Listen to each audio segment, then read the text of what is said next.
Universe பாத்தீங்களா, இந்த மாதிரி உங்க அப்பா கிட்ட இல்ல உங்க அம்மா கிட்ட ஏதாவது வேலைக்கு வரும்போது இல்ல போகும்போது நீங்க கேட்பீங்க, கிளே வாங்கிட்டாங்கம்மா அப்படின்னு கேட்பீங்க. உங்க அம்மா என்ன பண்ணுவாங்க, உங்க அம்மா அப்பா என்ன பண்ணுவாங்க, அடி ஒண்ணு வைப்பாங்க. அதுக்காக வீட்லயே இந்த மாதிரி செம்ம சாஃப்ட் ஸ்ட்ரெச்சியான கிளே செய்யலாம். எப்படின்னு ஒரு மெத்தட் சொல்றேன். ஃபர்ஸ்ட் ஏதாவது வேஸ்டா குச்சியோ இல்ல பென்சில் பேக் சைடோ எடுத்துக்கோங்க. அப்புறம் வந்து ஒரு கிண்ணம், பிளாஸ்டிக் கிண்ணமோ இல்ல ஒரு பிளாஸ்டிக் கிளாஸ் எடுத்துக்கோங்க. அதுல வந்து ஃபர்ஸ்ட் இது பேஸ்ட் இருக்குல்ல, கோல்கேட் பேஸ்டோ இல்ல ஒயிட் பேஸ்டோ ஏதோ ஒரு பேஸ்ட் வந்து ஸ்குவீஸ் பண்ணிக்கணும். ஓகேவா, கொஞ்சம் அது நிறைய மாதிரி கொஞ்சம் போட்டுக்கணும். அப்புறம் வந்து கம்மு ஃபெவிகாலோ இல்ல வந்து இந்த எல்லோ கலர் கம்மோ இல்ல ஒயிட் கலர் கம்மோ ஏதோ ஒன்று போட்டுக்கோங்க.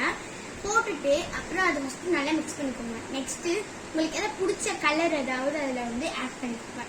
ஆட் பண்ணிட்டு நெக்ஸ்ட் வந்து அது எது தெரியும்ல, அந்த பென்சில் இருக்குல்ல, அந்த பின்னாடி வந்து பாட்டம்னா அதையும் மிக்ஸ் பண்ணிட்டு லாஸ்டா ஃபர்ஸ்ட் பவுடர் போட்டு மிக்ஸ் பண்ணிட்டு உடனே கட்டக்கூடாது.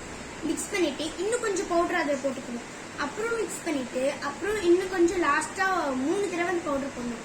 லாஸ்டா அதில் போடும்போது அந்த பவுடர் அப்படியே மிக்ஸ் பண்ணிட்டு அந்த கையில எடுத்து அப்படியே வந்து பண்ணி பாருங்க, லைட்டா ஒட்டும். அதனால நான் கை கழுவிட்டு இதை நான் யூஸ் பண்ணும்போது செம சாஃப்டா ஸ்ட்ரெச்சியா இருக்கு. இங்க பாருங்க, நான் வந்து எல்லோ அப்புறம் வந்து ரெட் செஞ்சிருந்தேன், எனக்கு சூப்பரா வந்தது. உங்களுக்கு வேணும்னா வீட்டுல ஃப்ரீ டைம்ல இந்த மாதிரி ட்ரை பண்ணி பாருங்க. ஸோ தேங்க்யூ ஃபார் வாட்சிங் வீடியோ. பாய்.